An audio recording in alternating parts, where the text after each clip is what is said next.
Hello everyone, this is last part of chapter number 4, Weather and Climate, and today's first topic is climatic zones of the earth. अर्थ के जलवायु क्षेत्र. The entire earth can be divided into 3 climatic or heat zones depending upon the temperature and rainfall received in areas within these zones. So complete earth को heat और temperature के basis पर हमने 3 climatic zones में बांटा है. These zones are torrid zone, temperate zone and frigid zone. Torrid zone means गर्म क्षेत्र. ये वो क्षेत्र है जहाँ की जलवायु बहुत गर्म होती है, उमस भरी होती है. टेम्परेट जोन को हम कहते हैं शीतोष्ण क्षेत्र. ऐसे जोन जहाँ पर मॉडरेट जलवायु होती है. फ्रिजिड जोन का मतलब होता है बिल्कुल ठंडे क्षेत्र, जमे हुए क्षेत्र, बहुत ज़्यादा ठंड रहती है. So the first zone is torrid zone.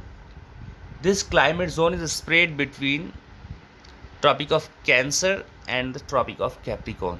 ये वो जोन है जो ट्रॉपिक ऑफ कैंसर से ट्रॉपिक ऑफ कैप्रिकॉर्न के बीच में फैला है.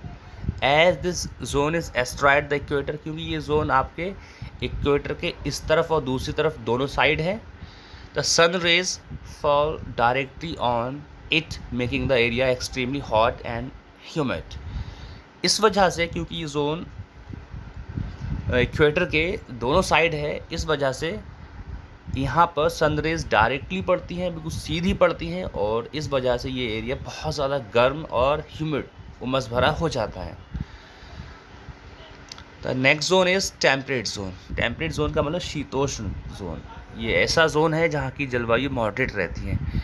दिस हीट और climatic zones lies between Arctic circles and Tropic of Cancer in the northern hemisphere and the Antarctic and Tropic of Capricorn in the southern hemisphere.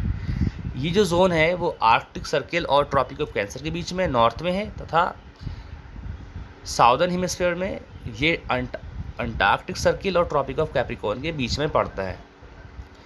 This region enjoys a moderate climate which is neither too hot nor too cold.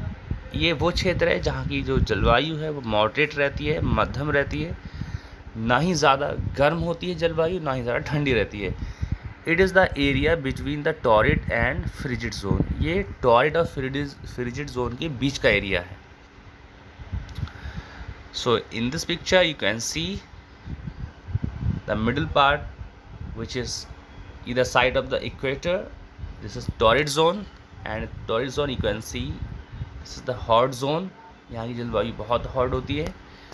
इसके अलावा ये zone जो frigid और torrid के बीच में है, एक हमारा यहाँ पर है, ये हमारा साउदर्न हेमिस्फीयर में है, और ये हमारा नॉर्दर्न हेमिस्फीयर में. ये आपका टेम्परेट जोन है. यहाँ की जलवायु मध्यम रहती है, मॉडरेट रहती है, ना ही ज़्यादा गर्म होती है, ना ही ज़्यादा ठंडी रहती है. और वो जोन जो पोल के जस्ट क्लोज हैं, ये आपकी फ्रिजिड जोन है. ये नॉर्थ पोल के क्लोज वाला है, ये फ्रिजिड जोन है, और ये आपका ये भी फ्रिजिड जोन है साउथ पोल की क्लोज वाला. ये वो क्षेत्र है जहाँ की जलवायु बहुत ठंडी रहती है, बर्फ़ जमी रहती है यहाँ पर. So here you can see this is the picture of frigid zone and some penguins have been shown in this picture. So these are the animals which live in on such places. So frigid zone, this zone in the northern hemisphere lies between Arctic circle and North Pole, and in the southern hemisphere it lies between the Antarctic circle and the South Pole. तो ये pole north pole में, north pole पर Arctic circle और north pole के बीच में है, और साउथ में ये अंटार्कटिक सर्किल और साउथ पोल के बीच में आता है. The slant of the sun rays almost loses its strength in these regions, making the region cool throughout the year. यहाँ पर सन रेज तिरछी पड़ती हैं, स्लैंट होकर पड़ती हैं. इस वजह से यहाँ की जो सन रेज की स्ट्रेंथ होती है यहाँ पहुँचते पहुँचते बहुत वीक हो जाती है, जिस वजह से यहाँ पर पूरे साल बहुत ज़्यादा ठंड रहती है, बर्फ़ जमी रहती है यहाँ पर, जैसे कि आप पिक्चर में देख सकते हैं. तो ये आपका चैप्टर यहाँ पर फिनिश हो गया.